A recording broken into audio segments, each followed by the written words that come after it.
देखिए हमारे साथ नीतू मैम जी हैं, तो हम उनसे बात करने की कोशिश करते हैं। सबसे पहले तो मैम आपको ग्रेजुएट न्यूज़ स्वागत है। Thank you so much, thank you. अच्छा, आपने मुझे मैसेज किया था क्या? जी, जी, मैम। ओके, हाँ, बोलिए। तो बच्चे हैं जो मतलब बहुत कमेंट कर रहे थे कि एक बार आप दिल्ली गए हैं तो नीतू मैम से मिल के आइए। और कहाँ यहाँ से आए हो? बिहार से आए हैं। अच्छा, बिहार से आए हो। पटना में मेरा सेंटर है भाई। जी, पटना में तो है मैम। हाँ जी। तो मतलब जो बच्चे गाँव में रहकर ऑनलाइन तैयारी करते हैं मैम, जो दिल्ली नहीं पहुँच पाते हैं, पटना नहीं पहुँच पाते हैं, आपके बच्चे यहाँ से मतलब 2-2 हज़ार किलोमीटर गाँव में भी रहकर तैयारी करते हैं। आज तो आपके पास ऑनलाइन फैसिलिटी है, केडी लाइव को डाउनलोड करो, मेरा बैच ले लो।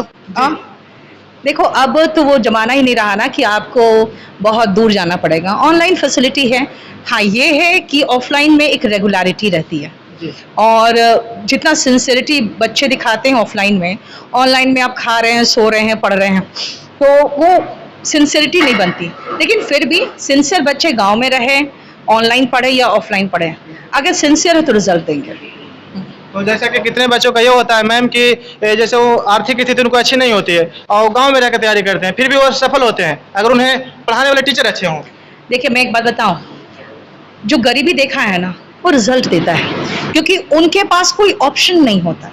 अमीरों के पास ऑप्शन रहता है कि भाई ठीक है, अगर नहीं निकलेगा रिजल्ट तो पापा का बिजनेस है ही, तो उनके पास ऑप्शन नहीं होता। जिनके पास प्लान बी नहीं होता ना, उनके पास सक्सेसफुल होने के चांसेस ज़्यादा रहते हैं। तो इसीलिए वो गांव में रहे, दिल्ली आए, पटना आए, कहीं भी आए, अगर सिंसियरली पढ़ाई कर रहा है तो अब तो आपके पास आपके पॉकेट में टीचर्स हैं, मोबाइल में, तो फिर आराम से रिजल्ट देंगे वो।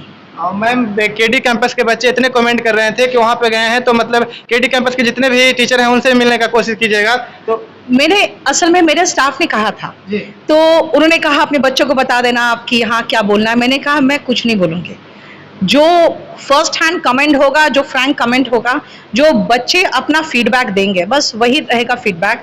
मैं उनके कमेंट्स को मैनिपुलेट नहीं करूँगी, उनके फीडबैक को। तो आप तो जाते हुए बच्चों को पूछे ही होंगे कुछ, तो बस वही है फीडबैक मेरा। और मैम बहुत सारे बच्चे जो गांव से आते हैं उन्हें अच्छी मतलब कोचिंग के बारे में पता नहीं होता, इधर उधर डाइवर्ट हो जाते हैं। तो मैं जानकारी देने का मतलब यहाँ से कोशिश कर रहा हूँ कि यहाँ पे बच्चे क्या बता रहे हैं, नहीं बता रहे हैं, यही जानकारी देने के लिए हम बिहार से यहाँ पे आए हैं। देखिए, बात क्या है ना, कोई भी इंस्टीट्यूट अकेला सब सब्जेक्ट नहीं पढ़ाता, और अगर अकेला पढ़ा रहा है तो वो जस्टिस नहीं कर सकता सब सब्जेक्ट के साथ। अब जैसे केडी कैंपस में आपको पता ही है, अच्छे टीचर्स पेमेंट तो अच्छा लेंगे ही लेंगे, लेकिन अच्छे पेमेंट करने के लिए आपके पास स्टूडेंट्स की संख्या भी अच्छी होनी चाहिए। आपने हमारे क्लास का स्ट्रेंथ देखा, हम लोग आराम से खर्च निकाल लेते हैं और हम टीचर्स को प्रॉपर पे भी कर सकते हैं। इससे क्या होता है, वो टीचर्स बने रहते हैं। अब बहुत सारे इंस्टीट्यूट्स का मैं परेशानी समझती हूँ, ऐसा नहीं कि मैं इंस्टीट्यूट को दोष दूंगी, परेशानी ये है कि उनके पास बहुत कम बच्चे होते हैं। अब एक महीना खर्च निकाले, दूसरे महीना टीचर को नहीं दे पाए, तो टीचर्स भी क्या होता है ना कि अब उनका खर्च नहीं निकलेगा तो कहीं ना कहीं तो अपना ठिकाना ढूंढेंगे। तो कभी टीचर चेंज हो रहा है, कभी कोई इश्यू, कभी कोई इश्यू, सारे इंस्टीट्यूट्स में लगे रहते हैं ये इश्यूज। तो बच्चे अगर सक्सेसफुल होना चाहते हैं तो वो ऐसी जगह पे जाए जहाँ पे उनको स्टेबिलिटी मिले। कम से कम सारे बैचेस में जो टीचर्स शुरू किए हैं वो अपना कोर्स प्रॉपर ख़त्म हो, ये ज़रूरी होता है। और ये बहुत सारे इंस्टीट्यूट्स में नहीं हो पा रहा है क्योंकि उनके पास रिक्वायर्ड नंबर ऑफ स्टूडेंट्स नहीं है, ये चीज़ है। मैं पूछना चाहूँगा मैम कि दिल्ली में जितने भी मतलब आप केडी कैंपस का यहाँ पर जो हॉल है, मतलब जितने भी सेंटर है, उस पर सभी में आप मतलब लाइव पढ़ाते हैं या तो? नहीं, मैं लाइव पढ़ाती हूँ केडी लाइव पे, और वो केडी लाइव जो ऑफलाइन बच्चे हैं उनको हम लोग ऑनलाइन का भी बैच दे देते हैं, सेम रिकॉर्डेड बैच हम लोग ऑनलाइन का भी देते हैं। और उसके बाद जो ऑनलाइन के बच्चे हैं उनको हम पढ़ाते हैं केडी लाइव में।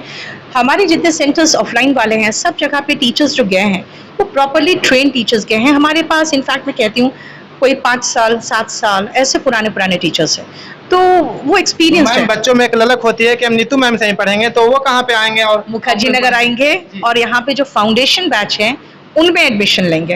आप जैसे फाउंडेशन बैच आने वाली है मैम? हाँ, अक्टूबर में हर महीना एक फाउंडेशन बैच आता है, तो अक्टूबर में अराउंड 10 अक्टूबर के लगभग एक फाउंडेशन बैच आएगा, फाउंडेशन 7, उसमें एडमिशन ले आके। मैम एसएससी में मतलब कुछ चेंजिंग हुआ है, बच्चों कितना कंफ्यूज हो रहे हैं? देखिए, सिलेबस सब सेम है, बस यही चीज़ है। जो बात क्या है ना, हमारा फाउंडेशन बैच इसलिए बहुत हिट कर रहा है क्योंकि इसमें हम जीएस पढ़ा ही रहते हैं बहुत अच्छे से, सारा सब्जेक्ट, रीजनिंग बहुत अच्छा पढ़ा ही रहे थे, मैथ्स पढ़ा रहे थे, इंग्लिश पढ़ा रहे थे, और सेम चीज़ें अब क्या है ना, वही जो प्री में आ रहा था रीजनिंग और जीएस, वो मेंस में भी आ गया। तो जो बच्चे पढ़ रहे हैं उसका प्रॉपर यूटिलाइजेशन हो जाएगा आप मेंस तक के लिए। कोई कंफ्यूजन नहीं है, सिलेबस सब सेम है। हाँ, कंप्यूटर ऐड किया है तो कंप्यूटर तो क्वालिफाइंग है, तो हम अपने स्टूडेंट्स को संडे टू संडे क्लासेस दे रहे हैं। कंप्यूटर इतना अच्छा से करा देंगे कि क्वालिफाई तो आराम से कर ही जाएंगे। और मैम मैं आपके बारे में भी सुना हूँ कि आप भी गाँव से हैं। मैं गिरिडीह से हूँ जी। और ये एक छोटा शहर है, अब तो खैर बहुत पॉपुलेटेड हो गया है, ये झारखंड में। तो झारखंड भी पहले बिहार में ही था, तो जब मैंने गिरिडीह छोड़ा उस समय तो वो बिहारी था, तो अभी भी खैर दिल से तो वही है हम लोग। तो ये बच्चों का कमेंट था मैम कि मतलब जो बच्चे होते हैं ऑनलाइन तैयारी करते हैं तो उन्हें क्या मतलब दिल्ली आना जरूरी है? मैंने कहा सर, ऑनलाइन जो तैयारी कर रहा है और सिंसियर है उनको आने की ज़रूरत नहीं है, लेकिन अगर वो ऑफलाइन तैयारी करता है तो यहाँ पे एक चीज़ अच्छा होता है कि आपकी एक सिंसियरिटी और एक रेगुलरिटी बनी रहती है। ऑफलाइन पता नहीं क्यों मुझे ज़्यादा पसंद इसलिए आता है क्योंकि ऑनलाइन में मैंने देखा है बच्चे भी बहुत ज़्यादा सीरियस नहीं होते। कई बार ऐसा होता है मैं पढ़ा रही हूँ और अचानक स्क्रीन पे कमेंट आता है, मैडम मैगी खाइएगा, तो इसका मतलब वो खा रहे हैं और पढ़ रहे हैं।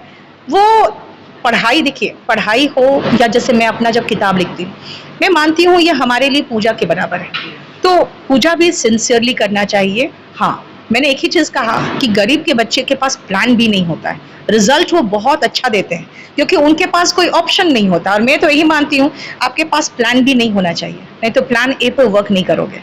तो गरीब के बच्चे हैं या कोई भी गाँव का लड़का है, गाँव से पढ़कर तैयारी करना चाहे, सिंसियरली करेगा तो होगा ही। और बच्चों के बारे में कुछ मोटिवेशन बोल दीजिए मैम, जो बच्चे थक हार के बैठ जाते हैं। देखिए मैं एक चीज़ बताती हूँ, बहुत सारे लोग बहुत सारे मोटिवेशनल बातें करते हैं यूट्यूब में। जी। मैं ज़्यादा मोटिवेशनल बातें नहीं करती हूँ, लेकिन हाँ मैंने बच्चों को अपने लाइफ से ज़रूर मोटिवेट किया है कि जब बिल्कुल बहुत गहरा अंधेरा हो जाए ना, थोड़ा पेशेंस रखो, हाँ पेशेंस, क्योंकि उसके बाद ही उजाला होता है। और मैंने अपने पर ये चीज़ ट्राई किया है, पता नहीं आप बच्चे कितने सक्सेसफुल होंगे इस चीज़ में। जब मैं बहुत ज़्यादा प्रॉब्लम से घिर जाती हूँ, मैं माइंड को स्विच ऑफ कर देती हूँ, क्योंकि एक कहावत है इंग्लिश में, दिस टू शैल पास, इसका मतलब ये भी गुजर जाएगा। हाँ पेशेंस, लाइफ में जो आपकी किस्मत में लिखा है वो आपको मिलेगा ही। लेकिन एक फिल्म का डायलॉग है ना कि भगवान के भरोसे मत बैठो, क्या पता भगवान आपके भरोसे बैठा हो। मैं हमेशा क्लास में एक जोक सुनाती हूँ बच्चों को कि एक बार एक आदमी हमेशा रोज प्रार्थना करता था, हे भगवान लॉटरी का टिकट जिता दो, हे भगवान लॉटरी का टिकट जिता दो। एक बार भगवान त्रस्त होके आ गया, कहा पहले लॉटरी का टिकट तो खरीदो। तो वही चीज़ है, आप मेहनत तो करोगे ना, मिलना वही है जिसके लिए आपने मेहनत किया है, जिसके लिए, जैसे आज मैंने बच्चों से पूछा कि 4 दिन छुट्टी थी, क्या किया तुम लोगों ने? फिर मैंने उनसे पूछा कि जो 4 दिन किया है ना, ये बताता है कि तुम्हारी प्रायोरिटी क्या है और ये बताता है तुम्हारा फ्यूचर क्या है। इसीलिए जिस चीज़ के लिए आप मेहनत करोगे वो मिलेगा ही। जैसा कि मैं बता देना चाहता हूँ मैम कि आपके क्लास बच्चे तो करते ही हैं, शिक्षक भी करते हैं मैम, मैं प्रूफ के साथ बोल सकता हूँ, तो इस पर क्या कहना चाहते हैं? देखिए 1-2 स्टूडेंट्स जब बैच ख़त्म हो गया, लगभग ख़त्म पे था, तो आके मुझसे मिला और 1-2 लड़का, और मुझसे कहा कि मैम मैं आपको सच बता के जाना चाहता हूँ। मैंने कहा क्या? तो कहा कि मैं कोई स्टूडेंट नहीं हूँ, बिहार के ही किसी जगह से था और वो आया था यहाँ पे मेरे से पढ़ने के लिए, और उसने कहा कि मैं टीचर हूँ, मैं चाहता हूँ कि मैं वो क्वालिटी दूँ अपने शहर में जो आप दे रहे हो। मैंने कहा ये बहुत अच्छी बात है।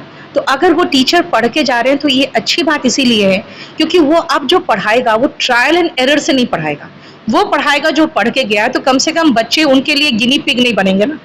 ये जी मैम, कितने लोग होते हैं कि बच्चों को रटवाते हैं, ये सब होते हैं, लेकिन आपको हम क्लास कभी कभी हम भी देखते हैं मैम, तो आप बेसिक से पढ़ाते हैं कि वहाँ पे जीरो, जो बच्चा जीरो भी रहेगा पढ़ने में वो भी समझ जाता है। देखिए हमेशा लॉजिकली पढ़ाइए तो बेहतर रहेगा, क्योंकि इंग्लिश में बहुत सारे लोग ये सोचते हैं कि रटने की चीज़ होती है। कुछ चीज़ें हैं रटा जाता है, जैसे कि फिक्स प्रेपोजिशन आपको रटना पड़ेगा, आर्टिकल का यूज़ कुछ जगह पे जो आपको रटना पड़ेगा, लेकिन बाकी चीज़ें आप लॉजिकली समझाइए, बेहतर होता है लॉजिकली समझाना, क्योंकि बच्चा फिर भाषा है ना, तो भाषा एक बार आ जाए तो फिर नहीं जाती, तो वो लॉजिकली अगर समझा देंगे तो वो समझ के अगर करेगा तो ज़्यादा अच्छी अंडरस्टैंडिंग डेवलप होगी। बिहार के बच्चों के बारे में क्या कहना चाहते हैं मैम? देखिए बिहार के बच्चे मेहनती बहुत होते हैं, लेकिन कई बार ये लोग डाइवर्ट हो जाते हैं। मैं आपको छोटी सी बात बताती हूँ। देखिए एसएससी की वैकेंसी हर साल निकलती है, हर साल एग्ज़ाम होता है। बच्चे बिहार के हो या यूपी के हो, पता नहीं क्यों डाइवर्ट हो गए हैं। जो लेखपाल का एग्ज़ाम यूपी में 4 साल में 5 साल में एक बार आ रहा है, जो एनटीपीसी का एग्जाम 5 साल में आज तक कंप्लीट नहीं हुआ, 2019 में आया था, कंप्लीट नहीं हुआ है, उसके पीछे बच्चे पागल है और उसके पीछे इतना मेहनत किए जा रहे हैं। मेरा कहना है बस उसमें सिर्फ एक इंग्लिश ही तो तुम्हें ऐड करना है और एसएससी की तैयारी करके एसएससी दे दो ना प्रॉपर तरीके से। अगर उतना मेहनत वो किए होते ना एसएससी में 2019 से, तो अभी तक वो एसएससी निकाल चुके होते, जो वो ग्रुप डी के पीछे पागल है। आप अपने कैलिबर समझो ना। कलाम ने कहा था ना छोटा लक्ष्य अपराध है, मैं तो ये कहती हूँ सही में तुम अपराध कर रहे हो, क्योंकि आप एक यूपी कांस्टेबल के एग्जाम के पीछे पड़े हो जिसका कभी ढंग से एग्जाम ही नहीं हो पाता है, लेखपाल के एग्जाम जो कभी 4 साल 5 साल में एक बार है, एनटीपी से खत्म ही नहीं हुआ। आप ग्रुप डी की नौकरी के पीछे क्यों परेशान है? सिर्फ एक एडिशनल सब्जेक्ट पढ़ना है उनको, इंग्लिश, और उसके बाद वो 2019 से अगर तैयारी कर रहे होते ना, आज वो बहुत अच्छे पोस्ट पे होते एसएससी में। लेकिन ये बात मैं इसलिए पूछना चाह रहा हूँ मैम, क्योंकि बिहार के बच्चे होते हैं जो इंग्लिश से एकदम दूर भागते हैं। मैंने यही कहा ना, वो अपनी क्षमता नहीं समझ रहे हैं, उनमें कैलिबर क्या है नहीं समझ रहे हैं। उनमें बहुत ज्यादा जुनून है, मेहनत कर सकते हैं और बहुत अच्छा रिजल्ट देते हैं। पता नहीं वो क्यों ये सोचते हैं कि वो ग्रुप बी की नौकरी के लायक है। आप पहले ये तो समझो ना कि आप आईएएस बन सकते हो, इनकम टैक्स इंस्पेक्टर बन सकते हो, पहले लक्ष्य तो बड़ा करो।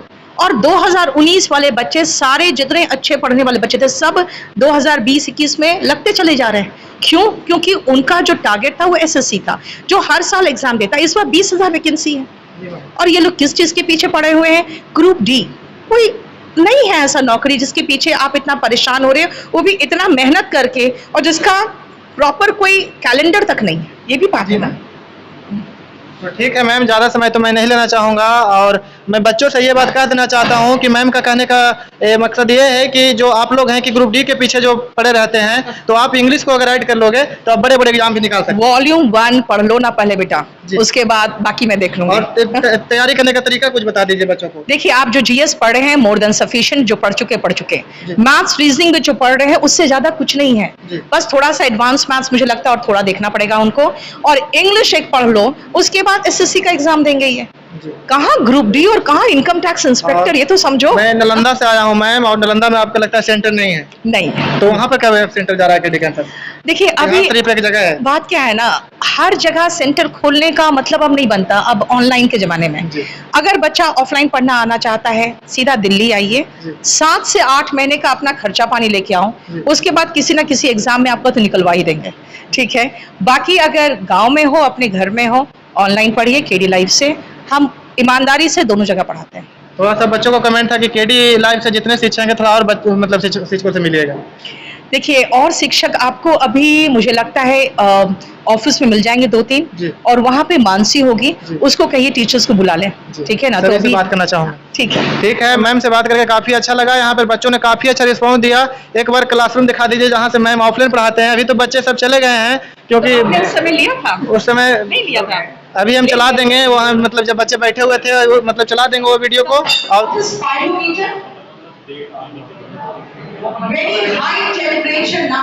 और काफी सारे यहाँ पे बच्चे ऑफलाइन तैयारी करते हैं। कितने बच्चे होते हैं जो ऑनलाइन तैयारी करते हैं? तो ये ऑनलाइन ऑफलाइन का कोई अथी नहीं है, मतलब आप कहीं भी तैयारी कर सकते हैं। और इधर भी कुछ, क्या नाम है आपका? नाम आकाश।